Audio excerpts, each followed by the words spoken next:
Ada beberapa perbedaan Mu'tazilah dengan Ahlus Sunnah. Di antaranya mereka mengatakan tidak ada sifat bagi Allah, yang ada hanya zat saja. Kemudian pula mereka ini sama dengan Qadariyah dalam masalah tak menerima takdir dan beberapa perbedaan lainnya. Sedangkan kita adalah Ahlus Sunnah wal Jamaah. Khawarij, Qadariyah, Mu'tazilah sudah keluar dari Ahlus Sunnah wal Jamaah. Kelompok yang suka membubarkan pengajian masuk kelompok mana Pak Ustaz? Kalau bertanya sama saya jangan pakai sindir-sindir, tanya langsung. Mana yang dimaksud? Apakah yang ditanyanya Salafi? Apakah yang ditanyanya Banser? Banser itu adalah sub daripada NU. NU itu di dalamnya ada namanya Fatayat. Untuk yang gadis-gadis, pelajar-pelajar. Untuk yang ibu-ibunya Muslimat, Fatayat NU, Muslimat NU. Ada namanya LBM, Lembaga Bahsul Masail, khusus untuk mengkaji hukum-hukum fikih. Ada namanya Banser. Banser Ansor, itu dulu baik. Cuman setelah disusupi oleh liberal, makanya anak-anak NU yang selalu saya nanya ke saya, Ustadz kami ini NU, ente NU, ya ikuti fatwa 3 ulama NU. Ustadz Kiai Haji Idrus Ramli, Buya Yahya, Kiai Haji Gus Solah masuk.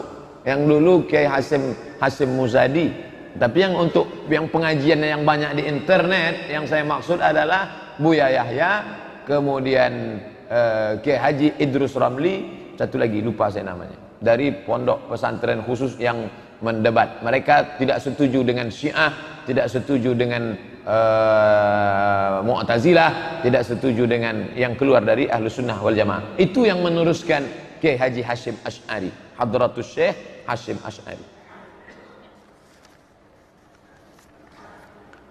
Apa hukumnya seorang istri yang menundukkan hati suami dengan cara guna-guna, misal ciri barandang, supaya lebih mencintai istri dan keluarganya sampai suami melupakan? Ciri, maaf cakap itu kan tai, barandang direndang. Jadi saya pun bingung apa artinya. Saya selalu penasaran, apapun masalahnya selalu saya mesti tahu apa itu. Rupanya itu adalah pinang muda. Pinang muda yang ditelan bulat-bulat, dibuang kulitnya, diambil pinang muda itu, dikupas, telan bulat. Besok pagi keluar dia bulat juga. Keluar dia bulat, itu dicuci bersih, lalu diambil pisau, dikikis, masukkan ke kopi kah, dimasukkan ke masakan. Setelah itu dibacakan jampi-jampi. Siapa yang nyuruh? Setan. Kenapa mesti tai? Najis. Setan selalu nyuruh najis. Karena setan bersama dengan tai itu najis, baru masuk mantranya. Maka apa hukumnya? Sudah kita kaji, ada videonya, cari 7 dosa besar.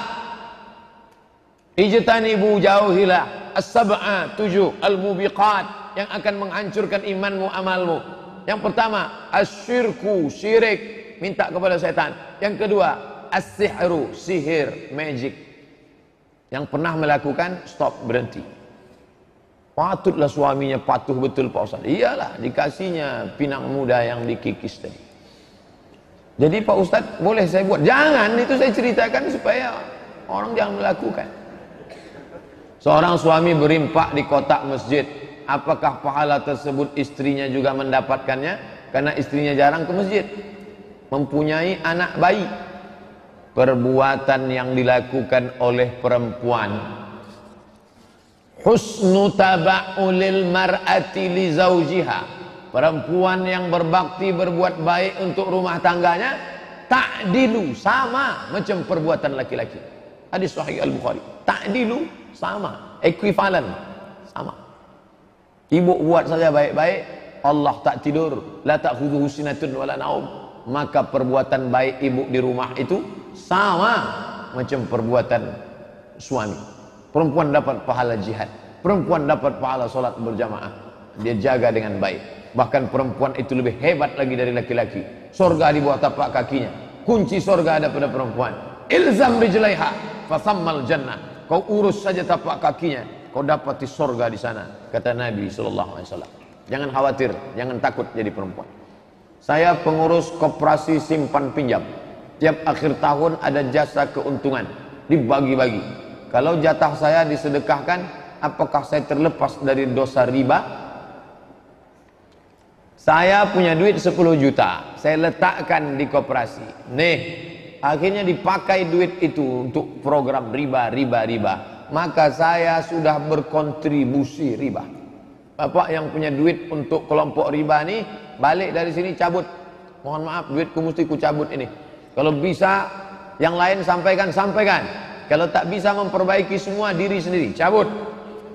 Lalu Pak Ustadz, saya tak bisa simpan duit ini di rumah. Simpan di bank syariah, bank menuju syariah, bank syariah Riau Kepri, bank syariah Muamalat, bank syariah. Pokoknya letakkan ke bank syariah yang sudah dapat fatwa DSN, Dewan Syariah Nasional, untuk menghidupkan perekonomian umat. Setelah konversi 2 bank daerah menjadi bank syariah, melejit aset bank syariah kita. Pertama, bank syariah Aceh. Yang kedua, bank syariah NTB. Lalu bapak yang selama ini duitnya tak dimakan, hasil itu tak dimakan, disedekahkan, duitnya jangan dimakan, diserahkan ke masalih ammah. Masalih ammah, kepentingan umum. Bangun MDA, panti jompo, anak yatim, fakir miskin, masjid, serahkan. Niatnya bukan niat sedekah, mengembalikan uang umat kepada umat, bukan niat sedekah. Karena tak boleh bersedekah dengan duit haram. Saya dengar dari salah satu radio, berwuduk boleh tanpa pakaian. Apa betul Ustaz? Kalau boleh, apa dalilnya? Kalau tak boleh, apa dalilnya? Tidak ada rukun syarat wajib mesti pakai pakaian. Kalau Ustaz sendiri, saya pakai anduk. Saya berwuduk pakai anduk, menutup aurat. Ada adab-adab kita, adab kamar mandi, adab tempat tidur, adab. Makanya tadi kita kaji kitab Al-Adab Al-Mufrad. Kalau cerita masalah adab, tutup aurat. Tapi kalau cerita masalah sah tak sah, sah. Apa dalilnya? Kata orang Yahudi, Musa tak mau mandi sama kita karena dia kena hernia. Maaf cakap, buah pelirnya besar. Bahasa Melayunya apa tuh? Bui. Musa tak mau mandi telanjang sama kita karena dia kena hernia, kata orang Yahudi. Musa kalau mandi di balik batu, ada batu besar, mandi Musa di situ. Sementara orang Yahudi mandi di sini ramai-ramai. Yahudi ini suka mandi telanjang. Musa mandi di balik batu. Tiap hari mereka aja, Musa, ente tak mau mandi sama kami karena ente kena hernia kan? Suatu hari Allah mau menunjukkan, digeser Allah waktu Musa sedang mandi, sedang menunduk, digeser Allah batu itu. Bergeser, mereka tengok Musa. Ternyata Musa tak kena hernia. Apa dalil dari situ? Bahwa Musa di balik batu itu telanjang. Dia hanya tidak mau ditengok orang. Ketika orang tak ada, dia tetap. Itu dalil orang yang mengatakan boleh mandi telanjang, tapi tak beradab. Kalau cerita sah tak sah, sah, tapi dia tak beradab. Bedakan antara fikih dengan adab. Fikih itu mengatur sah, makruh, wajib, rukun, syarat, wajib, sunat, sah tak sah. Tapi kalau sudah cerita adab, tata krama kepada Allah Subhanahu wa taala, cerita masalah akhlak, pakai basahan. Walaupun tak ada orang menengok. Apa niatnya kalau kita sholat subuh Jumat? Karena kita kan sujud tilawah, tak berubah niatnya. Usolli fardhu subhi rakaataini, pakai sujud tilawah lillahi ta'ala. Enggak. Karena niat itu sudah ada di dalam niat imam. Bahkan kita tak tahu imam itu nanti sujud atau tidak. Tapi niat imam sudah mengcover semuanya. Bahwa niat imam, dan niat itu tak mesti dilafazkan di mulut, dalam hati sudah niat. Ma'allun niat al-qalbu. Kalau ada orang yang melafazkan niat, baik.